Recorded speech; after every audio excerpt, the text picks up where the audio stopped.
Melo Ebuka Obi, Evangelist, Prophet, Doctor, Barrister Ebuka Obi, Geji Chosefo Gebute na Southeast. Come on, Gabelola in factories and industries. Ochuzwe ka Obute church here. Business enterprise here, church here to the Southeast. Here of development. Madodika Bishop Ozobolo. We to see your gemela in the Southeast. Obole Runo Roman Catholic. No Ozobolo. Instead of Galo factories and industries, we reduce the unemployment. Obi Kubana, Opole, my classmates na DMGS. We to see your gemela in the Southeast. Obolilo Church na Oba. Na Anambra State. Bishop Ozobolo Church na Ozobolo. Na Anambra State. Obi Kubana Jelwa Church na Oba. Na Anambra State. Ega Hojilu Church na Oba. Zulilo factories and industries where reduces unemployment na Ndi Igbo. Nezianu nka na Bobble Lord. Lord na alu church kita. Na Ebenebe Oka church na area more than 300 million naira. Ego Gejilola factories and industries. Olena alu church. Sa Emeka Ofo Sa E, my chairman Mbemme wedding 1999. Sa E na Lulu church na Orifite, All Saints Anglican Church Orifite. Ego Jilu church ya Zuliru factories and industries. Gini mena Ndi Igbo ndia ejire ega we lower factories and industries for the youth ke we reduce the unemployment. Na anya akwa eji akonu ka mu ibia taa. Onu abia mi ikonu ina manyi funa meyire kwa ndi ukochukwu. Iye ibia taa taba akwa eji akonu. Ina aga na social media. Enough for so many people. Haputa na attack Ebuka Obi. No church ifo gebute na ngo bala obulu church. Come on galula factories and industries. Fine. And the Bishop Ozobolo so kunandia na ema attack. No all church no Ozobolo instead of all factories and industries. Ke we reduce the unemployment na Ndi Igbo. Sa Emeka Ofo akpokuri afa na ego nwere Zulilu factories and industries ona alu church na Orifite. Lord ebidokwa na aluba church na Ebenebe Oka ụmụ Anambra. Obi Kubana bụ nwa school anyị mụ na ya gụrụ akwụkwọ ofu ebe na DMGS. Na alụkwazi ụmụ ụka na Ọba ego a ga-ejilu factories and industries. Abiam. Good morning, good afternoon, good evening. Ebe ọbụla ị nọ na-esonye ma afa mbi from ọnụ onye. Okwu m ada atọ ụtọ. Afa mbo bitter truth and sweet testimonies. Ngwa gee m ntị ọfụma. Ka m bido na Evangelist Ebuka Obi. Meanwhile, onye ọbụla na-follow this broadcast Chineke gọzie gị. Ma onye join kita May this video later. May God bless all of you in the name of Jesus Christ. Amen. Can be done Evangelist Ebuka Obi. Evangelist Ebuka Obi. Your vision bu church. Your vision bu establishing the body of Christ. Your vision bu keep Ilua church, keep another ministry again na Ndi Igbo.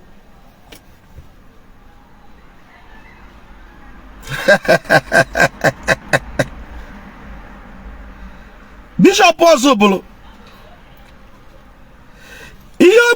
na-achọsi ike ihe gụlụga agụ n'ime obi iji ego gị mee bilu church n'ọzọ bụlụ biko aga m akpọba gị afa kịta mana ọ bụrụ na join this broadcast biko help me share this video because ana m ekwu every day. I don't come online every day. Mana mbịa ngwa gị ihe m chọrọ ịgwa gị itolekwa ihe m na-agwa gị fụla eziokwu. Bishop Ozubulu ihe gụlụ biga agụ bụ ịlụ church na Ozubulu instead of ịlụ factories and industries. Be Lord. Sorry, ka m bido na Ngana Cubana bụ my schoolmate. Cubana, kama ị ga-alụ factories and industries n'ọba ijelụọ church. Be Lord, ibidokwa lụbakwa church na Ebenebe Ọka with 300 and something million naira. Ị ga-ejelu factory where it is the unemployment. Sir E, my wedding reception chairman, 1999. Sir Emeka Ofo, be my chairman na my wedding reception. While the Aton Zeribe was the special guest of honor. And the Chinwokemba late, the former governor of Anambra State, was the special guest of, was the father of the day. Iwe Jaluba Church in Orifite, all sense Irefi. Achọpụta na ihe abụ your vision. Na ihe abụ ọchịchị obi gị. Mgbe chọọ ka njụọ ndị Igbo. Ogbenye ọ na-agwa ọgaranya ife ọ ga-eji ego eme. Ogbenye o nwere ike ịgwa ọgaranya ife ọ ga-eji ego eme. Aka na-abịa. Ihe anyị na-ebugharị bụ Bible. Bible ndị China manufacture. Bible ndị China manufacture. Ship wele ebe business I buli na akpagharị. Broda bụ Arabu na-agụ nwudo ye mmụọ na-alụ kapịnta ji osisi eji esi nri nkụ wee pịcha wee na-agwa anyị na Bible anyị na-agụ bụ ndị China manufacture ya. Agwa gị na ya yiri m akwa ndị ụkọchukwu taa. Abịa m ike ọnụ afa m bụ Ifrem Ọnọnye. Ihe m bịa tata bụ ike ọnụ. Abịara m tata maka preaching. Abịa m nagin, abịa m ike ọnụ. Maka many a times eche na ọsọsọ ha ma ekwu okwu. Ọ bụ na evangelist prophet Dr. Bishop Barrister Ebuka Obi na vision ya bụ ịlụ church na southeast. Gị nwa bụ brother maọbụ gị nwa bụ sister na-eke ike against na ife Ebuka Obi madebele ọ ga-alụlụ anyị na southeast bụ church. Na ihe Ebuka Obi madebele ọ ga-ebute na southeast bụ church ya isi no private business ya. Kama ọ ga-alụ factories and industries. By saying this, brother, ịgwa na anyị na your own vision bụ ịlụ factories and industries, while Ebuka Obi's own vision bụ ịlụ church. Now, if Ebuka Obi's own vision is to establish a church in the southeast, he has started it. And your own vision to establish factories and industries, brother, what is holding you from starting up a factory and an industry? Echigaka na kolota ogbenye gbelele mgbe kedu ka ị ga-esi bulu ụzọ obiam bulukwu ụzọ amusu biko pịara maka na shabot this broadcast ama last long. Brother, kedu ka ị ga-esi bulu ụzọ obiam bulukwu ụzọ amusu? Every manufacturers and industry needed in the southeast. Man Ebuka Obi amaro. The only today Ebuka Obi mabu church. Prophet Ebuka Obi webe establish a church. What is holding you from establishing a factory or an industry na southeast? The answer is simple. Ijire ego. Ibo ogbenye n'ime mmụọ na eziokwu. Mba, ibo ogbenye n'ime mmụọ na okwu asị. Eyira m akwa ndị ụkọchukwu ta mma aka ọnụ. Ewepụgwo m ugogbe anya m. Enwekwu bika ipukwe chain ndị bishop anyị n'onu. Eyipugo m chain cross m. Ka m wee kọọ ọnụ ọfụma. Mgbe ọbụla unu na-ekwu agha gba unu nkịtị na-egele egelu. Ọ dịkọ na ya mara ife unu na-agwa anyị, ife anyị ga-agwa unu. Bible anyị si na akwụkwọ ndị China manufactured ka eji deceive anyị. Ikenga gị na-arọbụ n'agụ gị, ọkwa nwudoye mmụọ na-alụ kapịnta na apịchị ya. Nwudoye mmụọ were osisi eji esi nri nkụ pịchasị arọbụ n'agụ ọ bụrụ chi gị. Ndị China alụziala anyị Bible anyị buru ọbụla arụ. Mana nkụ afọ osisi melaina nwudoye ji wee pịchalụ gị arọbụ n'agụ iburi ọbụrụ chi. Buru osisi gị gabanụ ụbọchị ụtụ ga-agba ụtụ na-agba osisi. Ụbọchị ụtụ ga-agba chi gaa chi a na-ele n'afịa. A na-ele chi gị n'afịa osisi apịchala apịcha. Mkpata ya aka nsuo ya ọkụ. O nwere ife na-eme mba ada efe efe. Share this broadcast na ndị a na-ekwuwa ọnụ. Fa na-ekwu agbafa nkịtị. Mana thank God I'm not a gentleman. Ndị a na-ekwuwa ọnụ. Share the broadcast ka ha ma na onwe onye ga-agwanwu ha okwu. Kedu ihe na-akpụrụ Ebuka Obi n'ọnụ? Kedu ihe na-akpalị Bishop Ozubulu si na ọ dị nzuzu o ji lụọ chọọchị na Ozubulu rapelu factories and industries? Ihe ọjọọ Obi Kubana megi bụ na ọlụ chọọchị na ọba. Ị bịa na social media na-ekwugheri Nezan Bilod nwa ọkpụ mme na akara aka nwa ụbọchị a nwa ịtọrọ atọ Bilod nwa ọkpụkpụ mme nwatakịrị ụbọchị a na alụ chọọchị worth more than 300 million. Iwe kọbi ọnụ na ọ na-ezuzu ezuzu na ọ bụ na ode ezuzu na ọ mejebe ịlụ chọọchị. O sa Emeka ọfọ amakwuru ife wee lụọ chọọchị na Rifite. Okay, anyị niile na-ezuzu ezuzu, anyị niile dị brainwashed.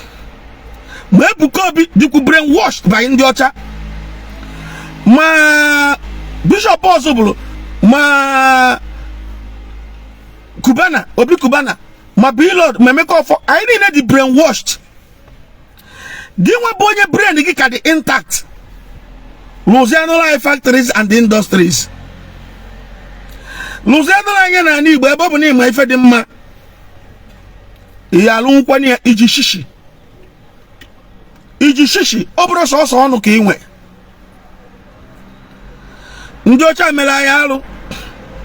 Ndị ọcha mere anyị nka, ndị ọcha gburu anyị egbu, ndị ọcha gburu anyị ogbu, ndị ọcha gburu anyị ogbu.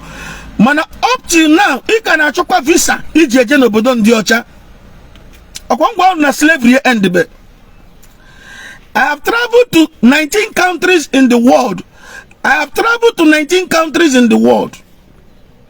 In 2020 nọ na Dubai. Ka m fụrụ ife ndị a na-akpọ albab nya ndị ọga ji ụmụ Afrịka ndị isi ojii eme wee ma na slavery ka dị all.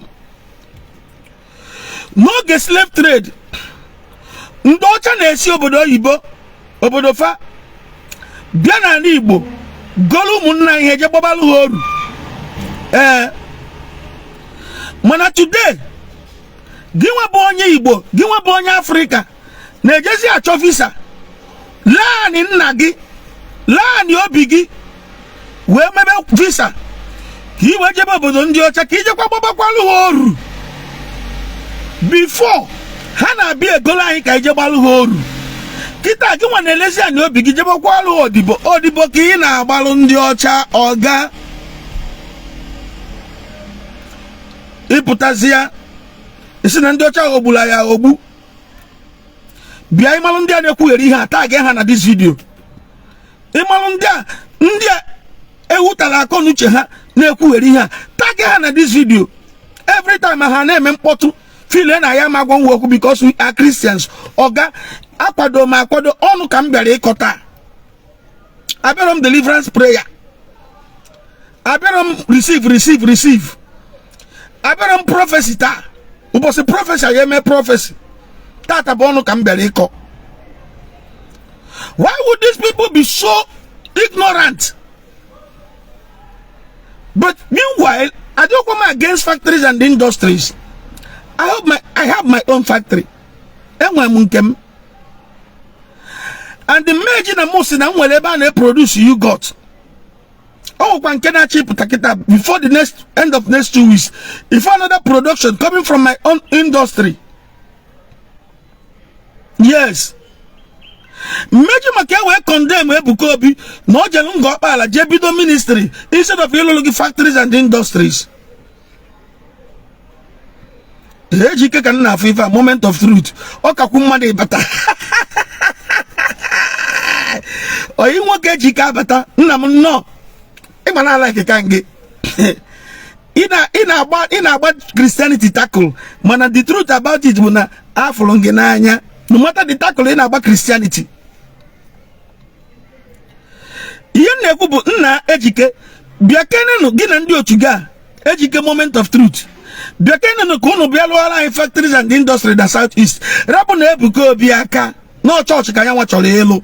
Iyagu ogaranya ife oge eji egi eme ndị a. Mmadụ ogwe right igwa onye nwere ego ihe oge eji eme isi ewe kpa the money. Sorry, I mentioned that I'm not ready to be personal. I'm not ready to face anybody. And Ejika, you know, I cannot come against you because Munagina Bonwolo one understanding. Now, when you believe, yes, you said you are a Christian, but in appear Christianity na social media, in appear Christianity left and right, front, back, and center. Most especially whenever you hear the name Ebuka Obi, on a digika agasi na eme. After me, he may Ebuka Obi mboje challenge bala. My bulletproof afucha hanine mbankete. Oh, you mke blong wan woke oga, you are my son. I cannot deny you. Ejike moment of truth, I cannot deny you because of our belief, different beliefs. But what I'm saying is, onye bia na social media na aju na gwa Ebuka Obi ihe ogeji 3 billion naira ndị US nyere ya na donation weme echiri ga aka na kolota oga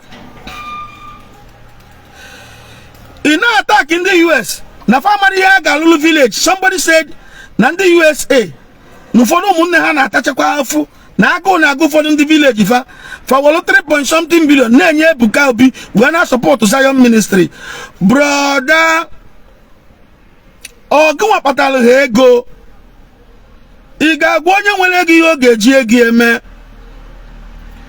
ego nke ị nwere mmadụ one ka ijigoro enyela aka ma ọ bụ na ị nwe shishi ego nke ị nwere mmadụ one ka ijigoro ekwado ma ọ bụ na ị nwere afọ agwa ngị n'ọnụ ka m bịara ịkọta ị nwere ego ịbụ ogbenye iburu ụzọ ụbịam burukwa ụzọ amụsụ. If you people fail to leave Christianity and Christians alone, then we will tell you that there are radical men. There are radical men in the body of Christ. And I'm ready to be the chairman of the Radical Christians Association. If Ramon Onye is ready to be the chairman of the National Radical Christians Association, leave us alone.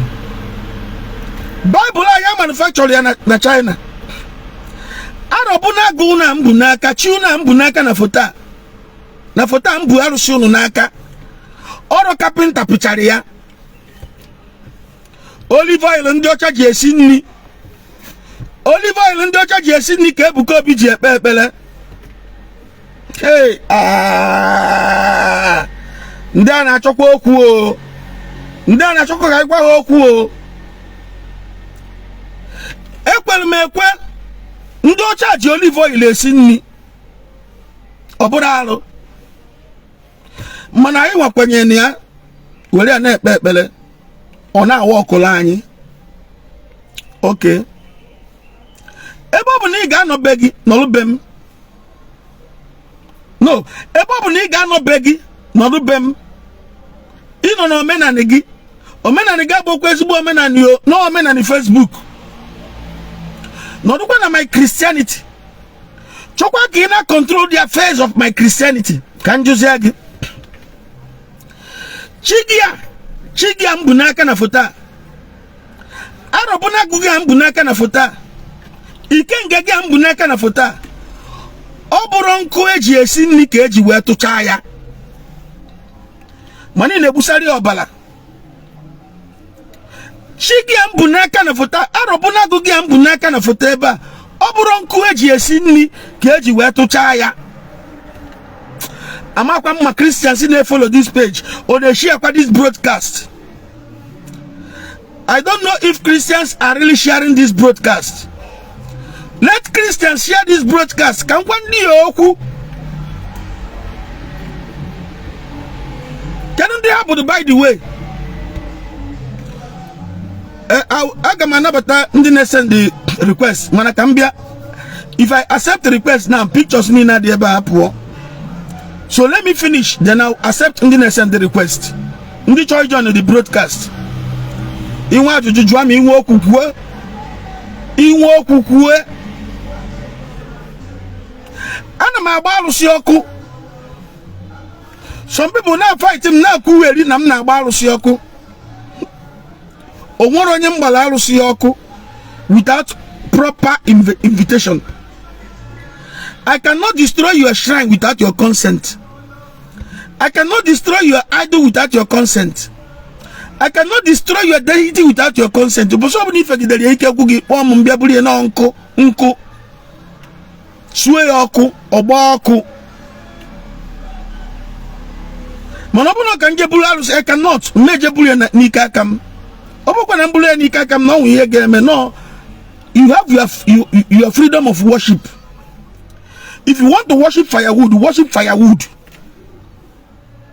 It is your decision to worship firewood. Go ahead and worship firewood. But allow us. I am going on the channel Bible and I use. Allow us use it in peace.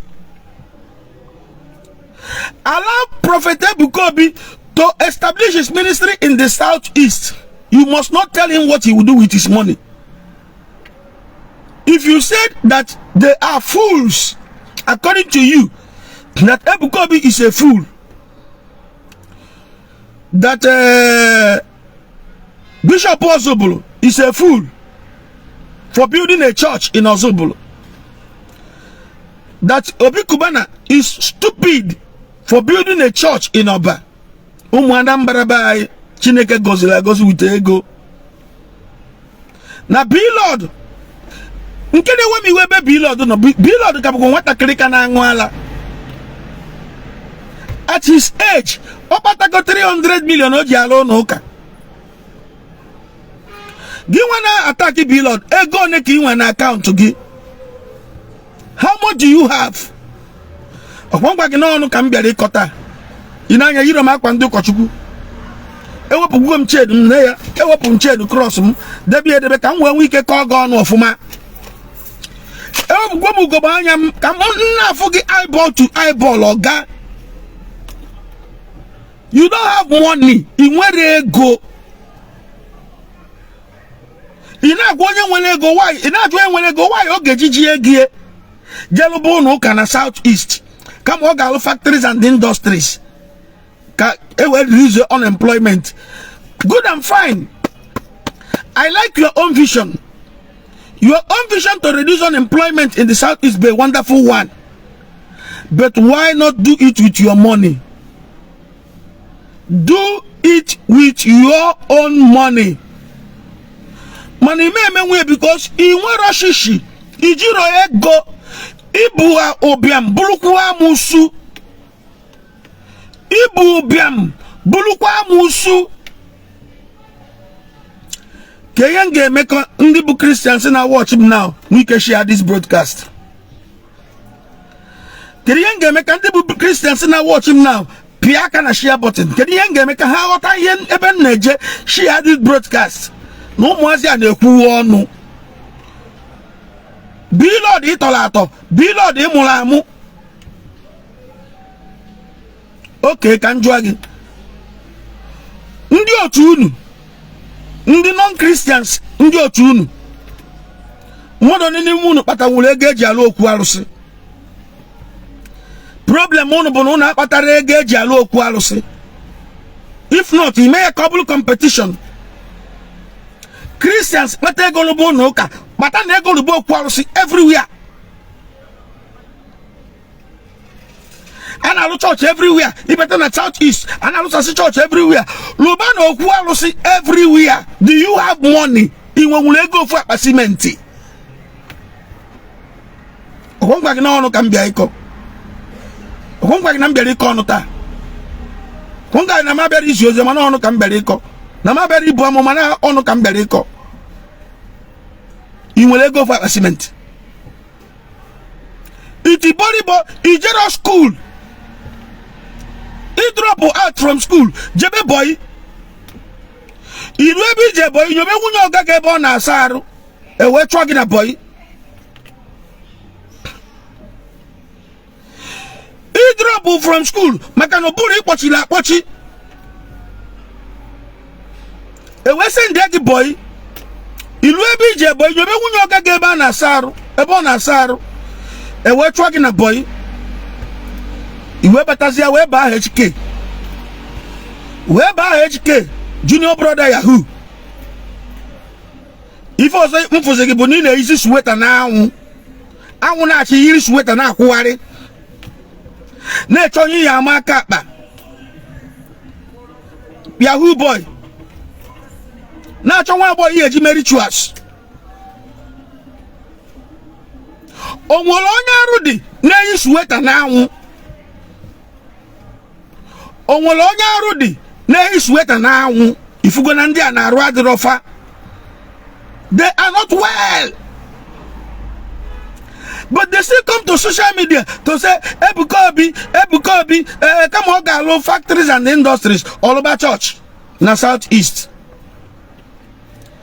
Bishop Bobble na Iberibe nyako ji rapu ilu factories, Jeluba schools, Jeluba luba church.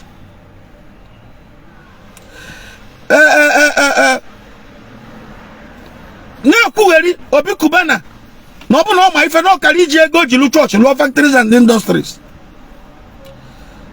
Ne kwasi abi lord ne kwasi emeka ofo ndi lugasi church ndi kanalu so many are building churches. They are Christians. God is blessing them with money. Ono wana bro Christians na attack ndi ji ego Chineke nye ha lo n'uka. What do you have? Onwe ogbenye onwe inwe ogwa na onu ka mbere iko onwe ihe inwe obiam. Build a factory with your money. Allow the child church ka haluba church. Allow Ebuka Obi kolwa cathedral kolwa 1 million sitters nango bala. Then use your own money and build factories. Use your own money and build industries. Since Obunka ki chori elo. Ebuka Obi choose gi ho game. With egia. Bishop Bobble choose gi ho game with egia. Obi Kubana choose gi ho game with egia. Bilo choose gi ho game with egia. Emeka ofe choose gi ho game with egia. Ogbenyo na agwa ogaranyi yo geji egieme. Ngwe wele ego nke gi nwa. Lose factories and industries. Weluzi ego nke gi nwa. Lose factories and industries. Also na say no Omenala hospital. Mwa in my curiosity. Ngwe bi ni enu. We bulu moto gaba kanje fo eba Omenala hospital. Open on onye me foundation. Omenala hospital no mpo mo bu no gidi. Yakwa me bo. No foundation for such was laid anywhere. It's all a scam. A scam. Omenala Hospital is a scam. It is not existing anywhere in the southeast. Anamobosi nekwo gidi nekwa mpo. Biaka ije. I will drive you in my own car. Kifu, no 2-bedroom apartment. Kamad renti. Egejilu signpost. They Omenala Hospital. The more expensive than Egeji rent. Rent. We rent here 2-bedroom flat. 2-bedroom flat. There be a bed. Buy aqua blue. And then show you. And then a camera and go see ime bedroom. A camera and go see ime bedroom at the bed. Buy aqua blue. But what was the camera putilo? C'est the view of the building, the hospital in here. Keep on scam. Keep on scam. Okay, maybe one here. Scam back one here. Okonya ubulukaba. Maybe one here, no problem. We don't have problems with that. Oh, you know the but Rapunun Christian Saka, Rapunun Ebuka Obi, Rapunun Ebuka BP Gabukunu. Because the more you people fight grace, the more you are facing frustration in life. The issue is that you cannot stop him. No, you can't stop Ebuka Obi now. Neither can you stop me or stop us Christians, real Christians. You can't stop us. You are just na no gegini. You just no gegini. Man, don't want any good thing to do with your time. Some of you no outside Nigeria. Gwakena yesoku hina roba. Eba hino ke hina ro gwa yesoku. Gini ke hina roba hina outside Nigeria wele kueri. I can challenge you. Because oboni jegi obodi tomo ino ejigom 19. Haya si je Europe, je UK. On what oboda hi na ejigom ya. Fu hunu na emeba. Leave Christians alone. Nobody hunu na eme. We are waiting for you because somebody can go alone, you will come back home. Share this broadcast, Biko. Share this broadcast. Share this broadcast. Share this broadcast. Una obusu no we. Ebuka Obi child church with his money, all his money. Nyaluba church na ngo kpala. Giwa.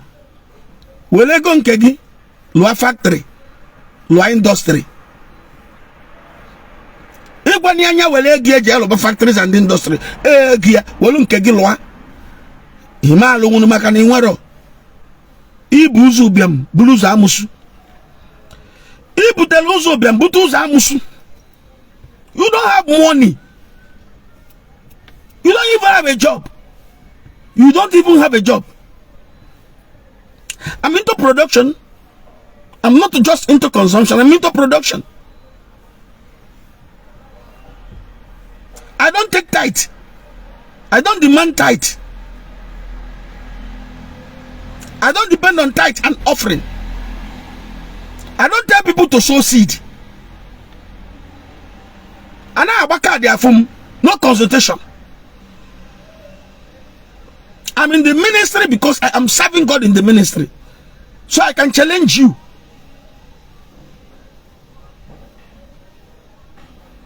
Ebuka Obi, Ichoyelo hospital, Loa hospital, Ichoyelo church, Loa church, but somebody Ichoyelo factories and industry, Loa gogi. Ndi American nearly 3.something billion. Go ha. How dare you question a man? Ihoji egieme. Echirigaka na kolota gwa echirigaka na kolota. Gini jigi kpata ego. Gị nwa na-question ndị America ihe a ji rapụ ụmụnne ha na-agụ na village wee na-eje enye Ebuka Obi 3.something billion.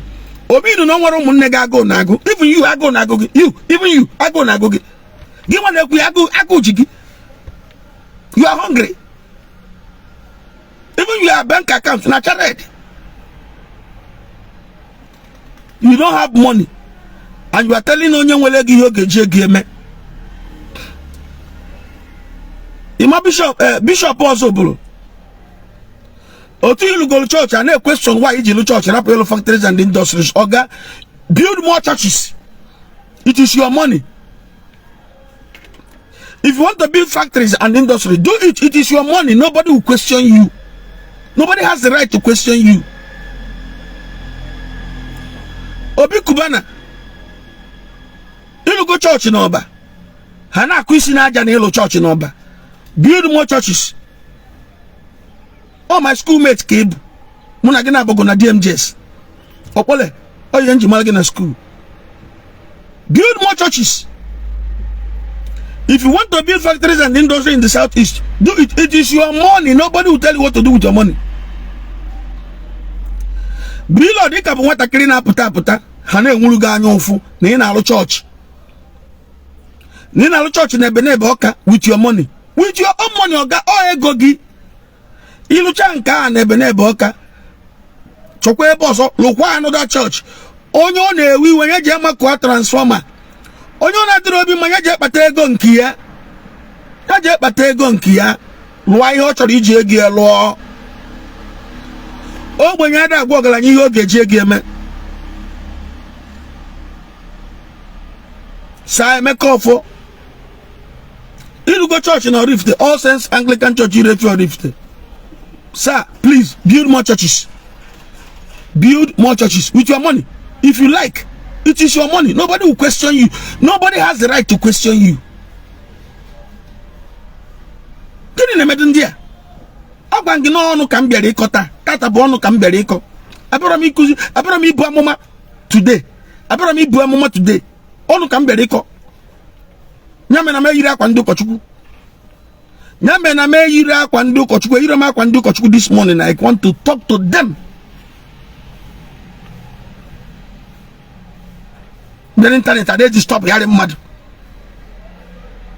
If you are a Christian, share this video. Mbana chelu flyover na Ekulobia. Governor Soludo sini aga kwatu alusi di na Ekulobia. Olulueke. Alusi na Olulueke na Ekulobia. Ofu iti boribo iti mpataka. Wee pụta si na gọọmenti kwatue alụsị Olulueke na Ekulobia na ha ga-akwatu chọọchịs niile gbaa chọọchịs niile na Igbo ọkụ. Anyị wee kwado cheno mmadụ na-ekwe ya mara na noise maker. Anyị wee cheno mmadụ na-ekwe ya mara na noise maker. Since akwatusi na Olulueke lụọ flyover na enu ihe, since gọọmenti kwatusi na alụsị a na-akpọ Olulueke na Ekulobia lụọ flyover na enu ihe, ka ihe ejizi ihe ịbịa kwatube chọọchịs dị na Igbo gbaba ya ọkụ dịka ha kwuru. Empty threats, cowards. I mean cowards. Cowards.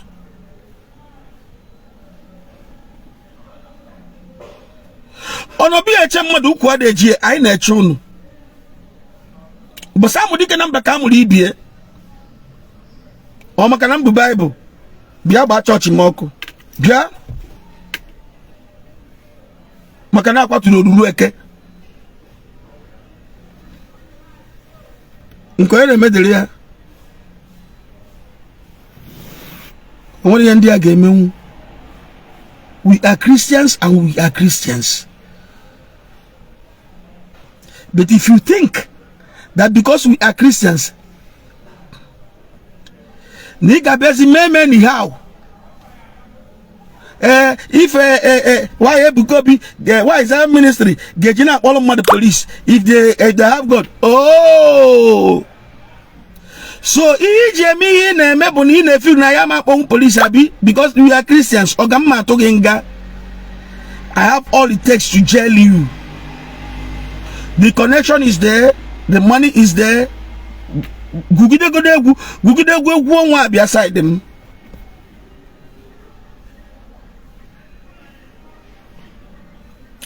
Chineke nyamaka mmeji magula mawapugeze. Because I'm a Christian, you take advantage of my position as a Christian, because of Christianity. Because I'm a Christian, because I'm a Christian. Because they man be a Christian that I will not do anything because I'm a Christian. May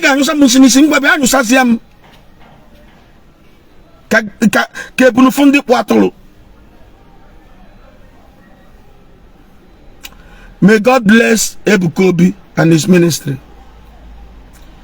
Ebuka Obi agwangene ka debido half by the yourself. May God bless all Christians. Bishop Bobble, Obi Kubana, be Lord, the Mekofo, and every other person be Christian mono dimpa. Kalu alu Chineke uno. Then onye wiwe nya wele go nke eji elu okwu arụsị. Onye na dịrị obi mma nya wele ego nke eji elu okwu arụsị. Mana inwekwa na ego fe nwekwa anu fe jikwa anu shishi. Biko ka mkpele ụmụ Igbo ekpele biko o. Ebe ọbụla nọ na n'ọnụ n'ụtụtụ a, may God bless you. Ndị niile na-share this broadcast ka ihe ọma mere gị mere ezinụlọ gị. In the mighty name of Jesus. Ana m ekpebere na nta ka na ị ga-eso na ndị ga-eji ego vakpata fa na afụ anya. Onye ọ dị mmanya dị ya mma, onye ọ na-adịrọ mmanya rapụ.